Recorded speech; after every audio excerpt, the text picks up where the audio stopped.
dissertation is Evolution of the Tutelary of Hephaestion as a manifestation of the syncretism of the ancient Near Eastern political traditions in the Empire of Alexander the Great. Her research interests are astrology, the period of the Achaemenid Empire, and the Empire of Alexander the Great. She talked about her findings at RII conferences, Melambo workshops, and many more.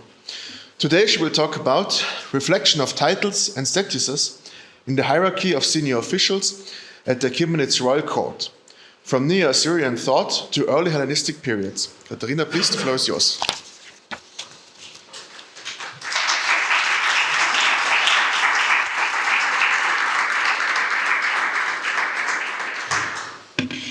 Thank you very much. First of all, I want to say a big thanks for Robert for his kind invitation for me, and it's really a big opportunity to be present here, and it's very valuable for me. Of course, big thanks to organizers, it's really amazing, and to all speakers for your nice presentations. So my topic today will be the reflection of titles and statuses in the hierarchy of senior officials at the Achaemenid royal court from the Neo-Assyrian through early Hellenistic period. First of all, I want to say that during the successful war with Darius III, Alexander the Great received a huge vote of confidence from the army, which allowed him to begin the organization of the all democratic principles of King Philip II. However, the destruction of Macedonian political traditions, which were based on the principles of election and dignity, created a vacuum of power, institutions, and mechanisms for the replacement. Therefore, Alexander and his entourage bore the ancient Eastern practice of legitimizing power, and the power institution of the Achaemenid Empire were undoubtedly an example of the principles of power for Alexander and his entourage. However, as the sources show us, the Achaemenid power structure itself was the result of synthesis of the achievements of the previous civilization of Babylonian, Assyria, and Media. And as Ariane noted, that Macedonians were destined to wrest power from the Persians over all of Asia, as the Persians wrested power from the Medes, and the Medes even earlier from the Assyrians. Also would like to mention that the relevance of my research topic is determined by the importance of research into the ideas of power in society and the process of formation of political structures, and the relevance is in the development of my conception of reflection of transformations and syncretism that took place in the Alexander state management system in the end of his campaign. Well, a few words about methodology. It consists of textual analysis, iconological method, and patisserie mycology that describe match of power. So my topic today will be about trihedral heritage from Assyria to Achaemenid, and I will be in the era of Alexander. So shortly brief about Achaemenid, because it's Achaemenid workshop. So the Achaemenid Empire marked the significant milestone in the development of the history of ancient Near East civilization before the conquest of Alexander, and it was formed on the foundation, as I told already, on the Assyrian Babylonian traditions by borrowing some aspects of the royal organization and managerial sector. The empire was ruled by a complex bureaucratic system, and all ways of governing the country converged to the royal palace, to senior officials whose civilian positions were intertwined with military duties. And this work investigates the consideration, comparison, and reflection between the titles of officials who held the highest, the highest ranks. And through analysis sources, I will present my vision about evolution and transformation, say titles from the Neo-Assyria to Achaemenid King's Court, and will end my speech with Alexander, who adopted a lot of these traditions. Well, I will start, as told, from the Assyrian period, and we'll talk about specification features of the title of the highest officials in the court of the Assyrian king. So Herodotus remarked that the Persians adopted more foreign traditions than anyone else, and this was clearly seen in the policy of Cyrus the Great and in the formation on his senior administrative and military corps of the high officials. Following the civilizations of the ancient Near East, from the Akkadian to the Assyrian and Median system of government and court ceremonies, Achaemenid Empire synthesized and formed its own system of positions and titles. Thus, a result of conquest and expansion of the territory based on Sumerian Akkadian heritage, Assyria contributed to the establishment of the institution of royal officials who were the best military strategists and talented public administrators. The Assyrian kings adopted the ancient title of King of the Kings, and Assyria became a solid foundation for the future Achaemenid Empire. And distinctive features of the Assyrian heritage were a bureaucracy that was formed from representatives of noble families and strong army. It is important to consider in detail the influence of the Assyrian tradition and analyze the range of positions and titles of officials who were close to the king. To do this, it is necessary to analyze the list of eponyms and consistency with in which a senior official became eponym, which is extremely important to establish the validity of these positions. So, as we know, lim or eponym was a royal official who was elected every year. It was a rotation of high-ranking officers, dignitaries, and rulers whose names were mentioned in official documents. It is important to know that in the Neo-Assyrian Empire, the king was also an eponym, and the list of eponyms were like a calendar system of Assyria and contained references to certain events to track the sequences of chronology. After analyzing the Assyrian chronicles of eponyms, we can see a certain order of titles for each year of king's region and can make a conclusion about the highest position and the Assyrian bureaucratic system. So we can see here the king, then commander-in-chief Turtanu, chief cupbearer, palace herald, and commander of the palace. And also want to mention that Kirk Grayson, in his work Assyrian Officials and Power in the 9th and 8th centuries, compared to the highest positions and titles of governors of the most important provinces during the region of Shalmaneser III and Shalmaneser IV. And in the Assyrian apparatus of royal officials, there were two types of positions. They could be held at the same time. It's high-ranking officials and governors of the provinces. And judging by the order in which high-ranking Assyrian officials became eponyms, we can build a hierarchy of higher positions and titles. And so we can see that the second after the king position held the commander of army, chief of the army Turtan, and having high military and administrative powers. They are mentioned in Assyrian letters and chronicles of eponyms immediately after the king. It is significant that in addition to many years of rule, they were mentioned in royal kings' inscriptions and sometimes had their own. In the Neo-Assyrian period, a man with the title Turtan was one of the most influential person in the empire.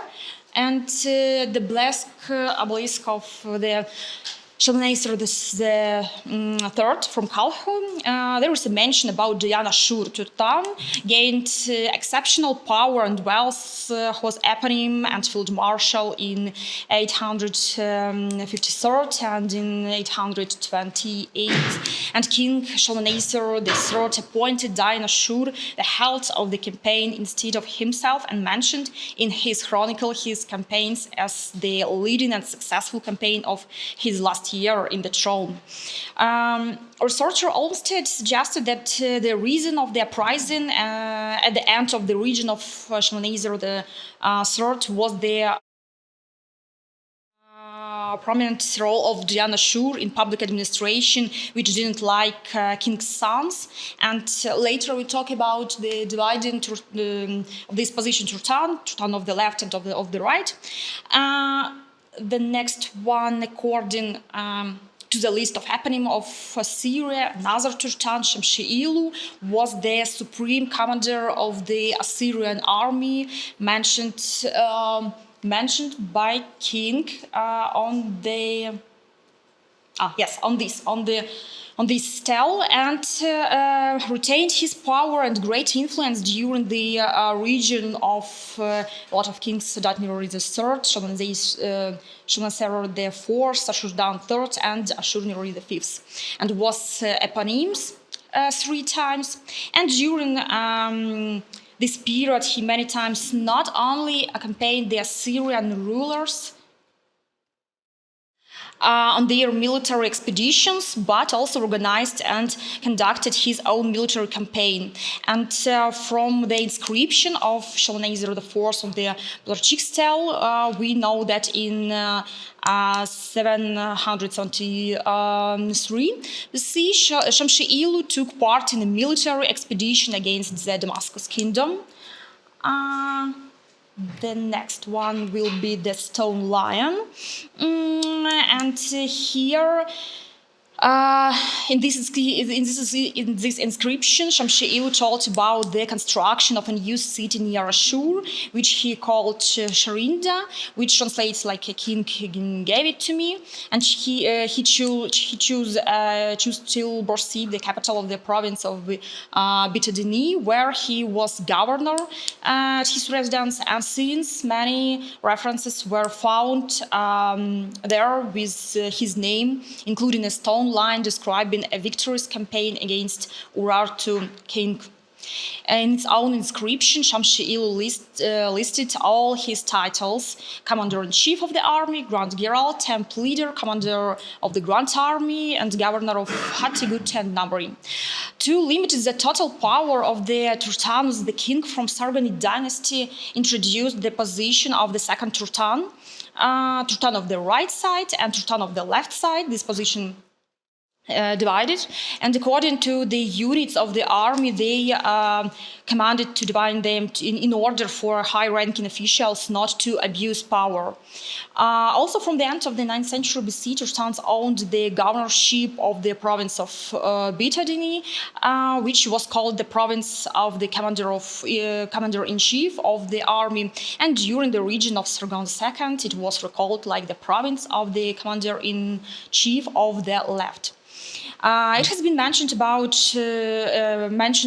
that the kings of the Achaemenid state regulated their controlled territories and powers of their esteemed subjects, and Assyria is a good example to explore. The laws of Tiglath-Pileser III, which halved the size of the provinces, but also limited the number of provinces, limited the power of governors, so they didn't have comprehensive power and resources for uprising or riots. By creating high positions and titles, they were directly under the control of the king, and supporting local rulers, the king was able to control the last named. This model was so effective that it was later used by Medes, who play a big role in the formation of the Persian Empire, and later we could see it in the Achaemenid Empire. And the second part of my speech will be about the Achaemenid concept of the ranks close to the king. So if at the Assyrian court we can see an official Turtan who occupied the highest power after the king and had not only military but also administrative power, then in the Achaemenid Empire we will consider several positions that occupied the closest place to the king of the kings, and both in administrative and in military area. Well, during the region of the Achaemenids, the state functioned effectively thanks to the solid bureaucracy that Cyrus the Great created based on the Median and Babylonian Assyrian political traditions. The Persian kings created the concept of the state government through semi-independent satraps who ruled territorially large regions with their own internal economics and ethno-religious specific. To control this regional power, the Achaemenids created an extensive central bureaucracy with right to vertical control. The administrative system of the Achaemenid Empire was partly copied from the Babylonian and Assyrian imperial models, and the Persians adopted the experience of both public administration and certain elements of the structure of the royal court through mediation. Greek sources report that under the first Achaemenid king of the kings, the ruler was surrounded by his friends and confidants who carried out his various assignments. There are particularly no reports of the existence of highest official who had sufficiently large power, independently represented and protected the interests of the king in the administrative and military process. With the increase of the Achaemenid Empire territory, the development of the state economy, the formation of numerous foreign policy ties, the appearance of such a position was predetermined. Under the conditions of ongoing conquest, the first person after the king became the commander of the first 1,000 immortals, the ruler's personal guard, who had the title of Hazarpatish or Hazarpat, whom the Greek authors called Heliarch. For the first time, we find a mention of this position in Arrian's text, where he wrote about the Achaemenid official Nabarzan, Heliarch of the cavalry. According to sources, he was the most influential person in the court apparatus. A feature of the powers of Hazarpatish or Heliarch, in addition to the military and security functions, was the definition of the circle of persons who could receive an audience with the king. It is important to know that only representatives of noble Persian families, his mother and the main wife of the king, had opportunity to free access to him, and the rest had to ask the royal audience through the Hazarpatish. According to the researcher Kavani, Hazarpatish was the most influential person in the Achaemenid Empire, the highest official who took care of the well-being of the king during campaigns and was responsible for security and order in the royal palace. Hazarpatish controlled court life as well as the connection of the court with the outside world, reporting to the king about everything that happened. Most likely, a dignitary with the title Hazarpatish, similar to the term Proskynesis, is also mentioned. I want to mention a few words about Proskynesis. It's one of my favorite topics, and also part of this three-hedral heritage from the Proskynesis in Assyria, Proskynesis in the Achaemenid Empire, and Proskynesis in the court of Alexander. Similar to the term Proskynesis, is title Hazarpatish is also mentioned in the Bible as the second person in power in Persia.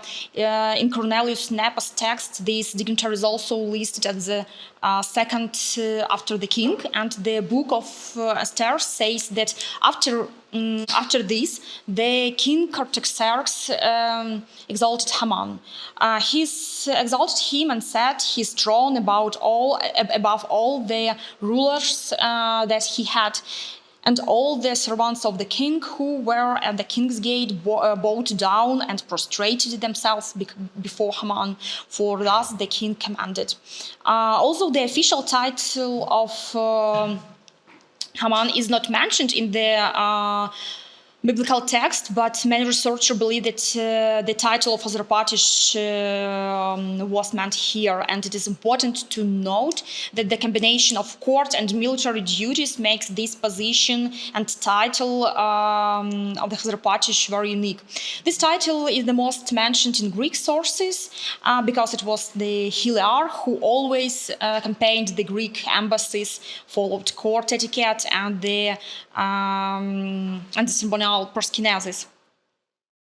The sources repeatedly mention military commanders with different titles, among which the most important was Hazarapatish, Karan, satrap, and I want to, for my opinion, I mentioned here the most high-ranking officials in the Achaemenid court. It's Hazarapat, it's of course powerful satraps, eye of the king, military Karan, the greatest subjects and noble families, friends and benefactors of the king. But for me, Hazarapat was, he held this position second after the king in the Achaemenid Empire, but also I want to mention about Karan. Today we have already speak and mentioned this title. So in the Persian Empire, the troops were traditionally led by the people closest to the king, which Xenophon called Karan, and Darius II represented his son Cyrus the Younger as satrap and commander, and pointed out about his title Karan. And in the another Xenophon work, he told about the Cyrus the Younger that Darius II endowed him with the post of satrap and strateg. So we can see that the source separates the positions of military leader and satrap. Respectively, military and civil duties were separated by different titles, but sometimes they were combined in the hands of the one person. So it was like from time to time, sometimes divided, sometimes connected in one person. Also, it is important to know that Xenophon is only the one Greek author in whose Greek history we can find this position as the ruler who holds power. In historiography, several versions have been formed regarding the functions of the Quran. I want to mention, of course, Wieshofer's, and he saw that in this title, like a military commander-in-chief in Asia Minor, who had special powers. And the second opinion, according to Pierre Briand, he told that Karan is a satrap or a high official who was at the same time commander-in-chief and authorized to assemble an army, a military leader with expanded powers. In my opinion, a person with the title of Karan had a high status, was a confidant of the king, the head of the army during the campaign, whose functions included the military command of a part of the king's army, and territorially he belonged to a certain toparchy in peacetime and during the war. Then I want to say a few words about Behistun inscription, about the greatest subjects. And we'll turn to the Behistun inscription regarding the relevant terminology of the title and the word. We can see different words, and I made like a shortly brief, very short translation. And the word kar is used to denote the army, and the military commander has the title the greatest. This is how the commanders of Darius I were named. And also based on the Harman inscription of Xerxes from Persepolis, it can be assumed that the term greatest could refer to the heir to the throne. And there were other sons of Darius, but it was Ahura wish that my father makes me the second greatest after himself. With regard to the Hazarpatish, there is a combination of civil and military functions on an ongoing basis, which undoubtedly makes the Hazarpatish the highest official at the court of the Achaemenid king. And as already mentioned, the life of the palace and power over the royal guard were under the control of the Hazarpatish, but at the same time, the person with this title was the station of the ceremonial, since he was manager of the royal audience. And the last who held the post of Hazarpatish under the king Darius III was Nabarzan, who at the battle of the issue commanded cavalry. And I will finish my speech with the Hephaestion, the closest person to the Alexander. So Alexander the Great, who adopted and synthesized the system of the Achaemenid government with the Greek Macedonian political tradition, not only retained this position, but also appointed his closest person, Hephaestion, to it. And Diodorus emphasizes the highest position of the person who bear this title, the court of the Alexander. The position and title of Heliar first gained fame and honor under the Persian kings, and then under Alexander received great power and glory at the time when he became a fan of these and all our Persian customs. The practice of combining different positions and titles was quite common among the hetaira of Alexander, but Hephaestion, in addition to the functions of the Persian Hazarpatish, also received the responsibility to control and organize the supply and movement of troops to negotiate with foreign diplomats, and therefore the title second after the king, or Hilar or Hazarpatish, during the Alexander's time finally turned into an independent position with broad powers of authority. And I want to finish my speech because I don't have time. I want to finish my speech about Hephaestion, and there is in Hamadan, in today's Hamadan, it's Batan, Hiraon or Kinataf, this stone lion. I will end my speech with the death of Hephaestion. He dies in the